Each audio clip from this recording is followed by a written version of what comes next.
Hi, welcome to another edition of the Alan Rosenberg Show. It's been a couple of months since I did a video, what I call from backlog to catalog. These are albums that I've had in the basement. Some I might have bought a couple of years ago, some brand spanking new, and as you know, I got to listen to an album multiple times before it earns its place in the database and on the shelves. And I'd like to thank Carl Tweed. Do you know Carl Tweed? He has a fabulous channel. Look up Carl, C-A-R-L, Tweed, T-W-E-E-D. He is, I love his channel. He's just the sweetest man. He's got unbelievable knowledge. And he does kind of like what I do. I buy a lot of stuff at the thrift stores and flea markets and yard sales. He goes to charity shops. And he gets 3 CDs for £1. So he knows all about what I say the golden age of buying CDs. Anyway, check out Carl Tweed. He reminded me that I haven't done a video of backlog to catalog in like 2 months. So thank you, Carl, and you're right. So let's do it. I got about 20-something albums here that I've earned from backlog to catalog. Let's get right into them. We're going to start with 2 new ones that are recent. I picked up the David Gilmour album, Luck and Strange. I did do a review of it, song by song. I love this album. I loved it from the first time I heard it. I played it multiple times, and I am still loving it. This is Luck and Strange from backlog to catalog.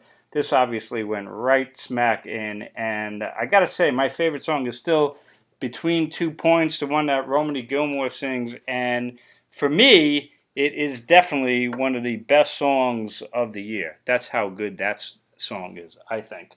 Now, this is a cheat. This is not officially in the catalog yet, but I got to mention it. It came out this past Friday. I actually got it earlier. I found it used in a record store for a whopping $3.99, and it was a promo copy, but it's brand spanking new. This just came out. This is Jason Isbell and the 400-unit live from the Ryman Volume 2. It's a 2 CD set. I can't stop playing this. I'm a huge fan of Jason Isbell. I will do a song-by-song full review of this album. I've only heard it 3 times so far. I want to hear it at least 8 before I do a song-by-song. I know pretty much all the songs because it's kind of like a greatest hits of the last 2 albums, which was Reunions and Weather Vanes, and a couple of other tracks. He does an amazing version of Room at the Top, a kind of a deep track from Tom Petty that was on his Echo album. Really good record. Anyway, this thing just came out, and I am so... It doesn't get any better when you play an album. The Gilmour album did it too. That just grabs you, and you're like, this is what music is all about. It just makes you happy, and it just sucks you in. And Jason Isbell is just amazing. And I'm a huge fan of live albums. This is a great example. First of all, the performances are amazing. It's live from the Ryman, I am sure. There's not much in the way of overdubs, if any. And it's kind of like a best of his last 2 albums, plus some other stuff. Guys, if you like Jason Isbell, you got to run out and get this thing. That's how good this is. So I'm putting it right next to Luck and Strange because both of these are going to be like at the top of the year end charts for me. But this is not in the database yet. I only heard it 3 times. I got to hear it like at least 8. Let's keep going. You ever watch a movie and the movie's not all that good, but the soundtrack is killer? And that's what happened. I watched on Laserdisc The Big Easy, but the soundtrack was so damn good, I ran to the record store and I found it used for a couple of bucks. And this is a really good soundtrack of The Big Easy. So I had picked that up, I guess, last month also. And picked it up, and a lot better than the movie. I've been getting more and more into Tangerine Dream. They're not somebody I'm going to listen to all the time, but when I got a headache and pissed off, I kind of chill out to it. And this is another one I got from them called Fedra. This is one of their classic period albums. And, you know, for what it is, if you like Tangerine Dream, and I'm a novice, but I'm getting into them, it's pretty good. Same, my ever-growing knowledge of jazz or jazz fusion. I got another Jean-Luc Ponty album a while back, and I dug into this one, Civilized, Evil, and really good. I like him a lot. It's jazz, but it's that, you know, violin. It's good. I really like him. I'm getting more and more of Jean-Luc Ponty's albums. That was a good one. This one I think I bought last year. Never listened to it. I got it for like $1. And it was Chuck Berry's last studio record, his first at that time in like decades, and it was called Chuck. And the members of the band were his family members, but a lot of some of the songs he wrote. And I bought it for $1. I'm like, how bad could it be? Well, it's really good. God bless him, however old he was. So it's a keeper. Chuck Berry, the album Chuck, and there's a couple of really good songs on here. Big Boys, a second song. Yeah, that's killer, man. It's a really good record. I'm not just saying it because it's, Chuck Berry. No, it's really good. It was a good way for him to go out. This was an oldie, and I picked this up for like $1. I'm a big fan of Dan Fogelberg, and this was a sequel album that I did with Tim Weisberg. This one called No Resemblance Whatsoever. It was a clever cover because it was a takeoff of the original cover they did on their first duet album that they did. This was really good. A lot of instrumental stuff, a lot of really good songs. Yeah, I totally dug Dan Fogelberg, Tim Weisberg's album. This one went deep. I don't know if Steve Harrell's going to be watching. Oh, no, this is on, I thought it was on Woundedberg. No, it's on Razor and Tie. Remember Barry Goudreau from Boston, and he did a solo album a long time ago. This was not easy to find, and I found it somewhere for cheap. His one and only solo record. He did other stuff, other bands after Boston, but this is one and only solo album. This thing literally sounds like Boston because it's got...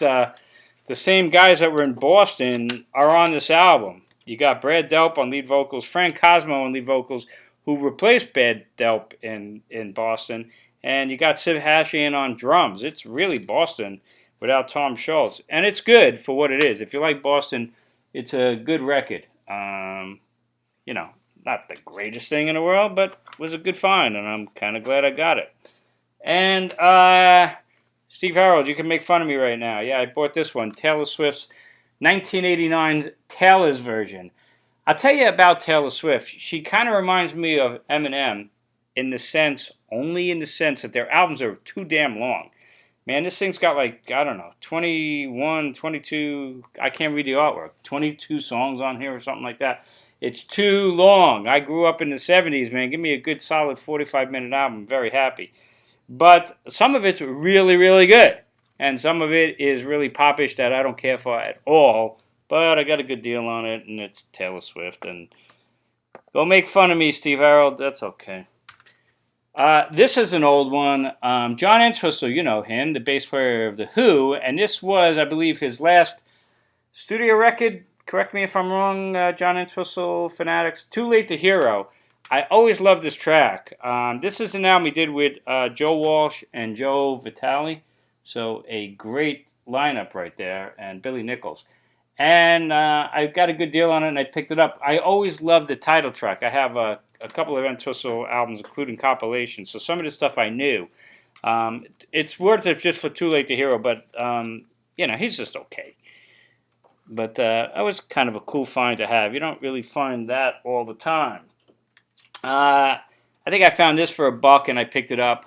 Latter-day Jefferson Starship, Winds of Change. Now, I love Jefferson Starship, the beginning, the classic period, Red Octopus, and Spitfire, maybe even Earth. And after that, kind of, yeah.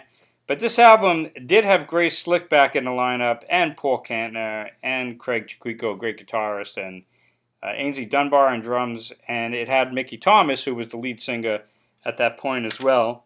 And the title track, Winds of Change, I remember was a great track. So I picked it up, and it's kind of what you expected. It's that AOR stuff, but some of it's actually pretty damn good. Be My Lady was a really good track, and the title track. So for what I paid, worth keeping, but certainly no classic.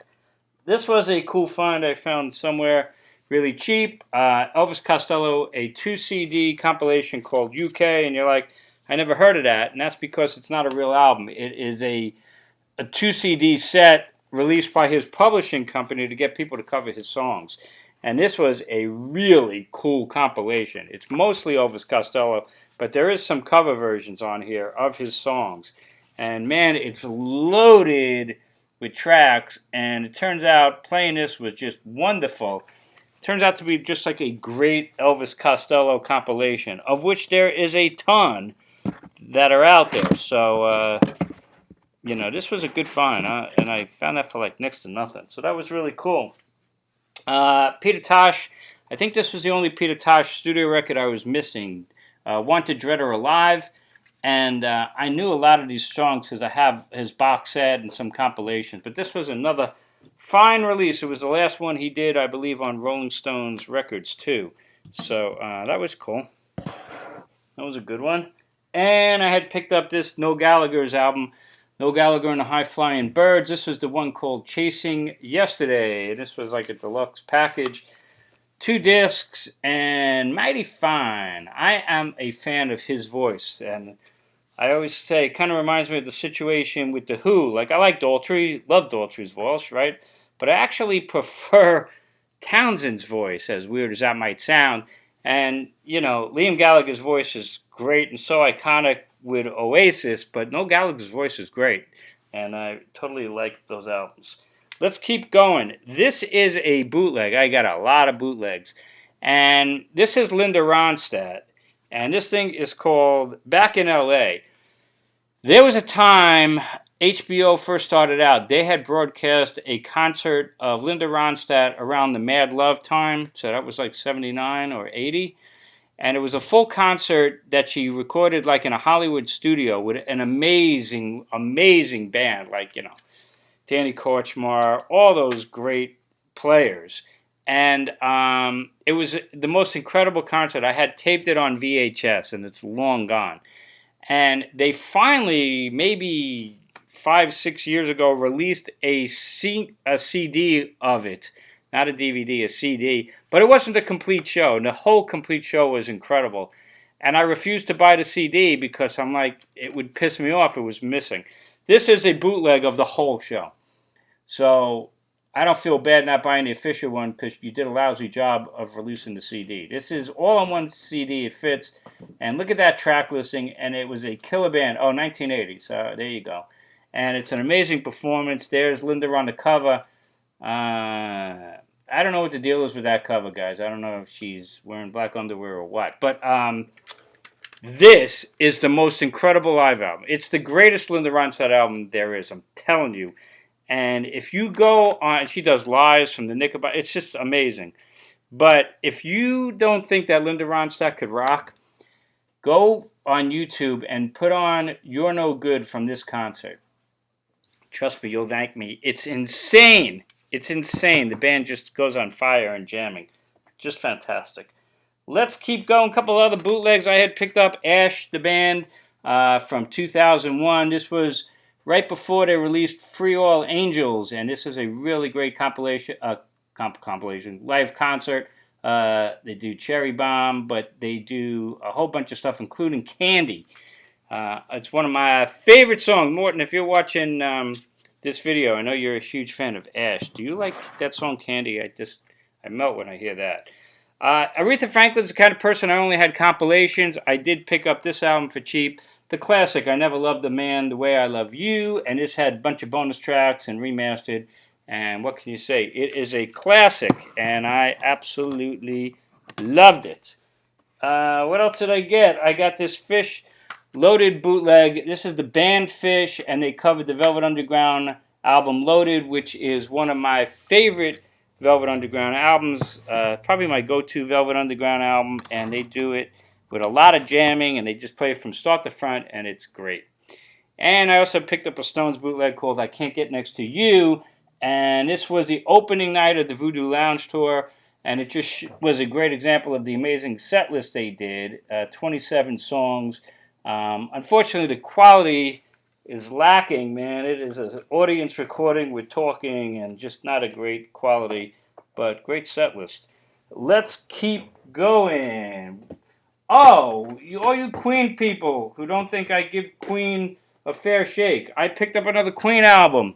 I decided to get a Queen live CD. I found this for cheap. It's called Live Magic, and that was the track listing. I think most of it is from Nebworth. I liked it. I'm a live album guy, and I got to say, this was, out of all the Queen albums I bought, I liked it. It's definitely heavily edited. Bohemian Rhapsody is short. Seven Seas of Rye is like a minute something, if I remember right. But it works. It definitely works. So there you go. Even Radio Gaga, a song that makes me gag. was pretty damn good on it. So there you go, guys. A Queen album that actually was pretty good. Live Magic. I heard they might have a better live album, so I'll have to look. But I thought that was, yeah, pretty good. All right, let's get into some other stuff. Box sets. I made a little headway. This was a box I bought a long time ago. The Who live in Hyde Park. Beautiful package. This is from Eagle Vision. And this is a 4-disc box. You get 2 CDs, a DVD, and a Blu-ray of the whole show, plus bonus tracks. And this was recorded June 26, 2015. Really, really nice packaging. You know, full booklet, and it's the whole story of the show. Isn't this nice? Really nice. And then there's all the discs back there. Good show. You know, it's a good latter-day Who concert. I would not say it's historic. I wouldn't say it's a legendary performance. I'd say it was good and solid. I think Daltrey's voice has actually gotten better since then. It's a little hoarse, maybe a little deeper.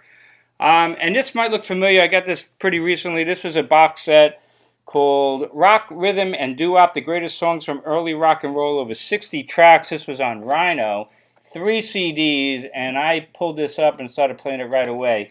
I can definitely get into listening to old 50s music, and that's what you need, a compilation. You know, 50s artists, they're not really known as great album artists typically, so something like this is what you need, you know, all these classic songs after classic songs. And I just was in such a mood when I saw this and picked it up for a whole $3, if you remember. Got that box for $3. And yeah, it was fabulous. Absolutely fabulous. I'm really glad I got it. And David, we do not want a major collapse. Last but not least, one more. This was a gift. This was a gift I got from a viewer, and that was so generous. Sent me a bunch of stuff. And this is the Rolling Stones Voodoo Lounge alternate. This is a bootleg. This is the artwork that the band should have used, in my opinion, with the skeletons. So this is kind of like a best of vinyl album of the Voodoo Brew stuff that I have on bootleg over there. And it's awesome. A little scratchy, little needle scratches, but phenomenal collection. So thank you so much for sending this my way. Man, I'm thrilled to have it. And I did not have it, so this is a really great gift. And right there. One last thing. I'm not going to show the 8-tracks. I had bought a ton of 8-tracks, played them all in the last 2 months. Usually, and actually in every case, I had them already on vinyl or on CD. But one album I didn't have, and that was this Santana album called Z-Bop. And one of the viewers said, that's a really good period of Santana, and I'm kind of lacking on them. I just have some of the stuff in compilations. This is, I knew Changes, and I knew Winning, which was a great track. You are so right. This is a killer album. Even on 8-track, it sounded great. And if I see it on CD for cheap, I'm going to pick it up. So really good. Z-Bop from Santana, an album that I never had and thrilled to have now, even if it's on 8-track. So there you go, guys. That's the collection, what I got. And this is from the last 2 months. This is actually not what I got. It's the stuff that went from my backlog officially now into the catalog and the database. So I hope you enjoy that. Let me know what you think. How's that? Can you see that clearly? Let me know what you think. As always, if you're new to my channel, hit subscribe. Check out the other videos. I have a playlist. You go on my page and you go to playlists, and there's Halls, and there's Rolling Stones, and there's discographies by topic, favorite live album, favorite double album, greatest debut albums, you name it, it's in there. So there's a lot to discover if you're new to my channel. But as always, thank you so much. Hope you're having a good weekend. I will see you next time on Alan Rosenberg, and hit subscribe if you're new. All right, I'll see you around.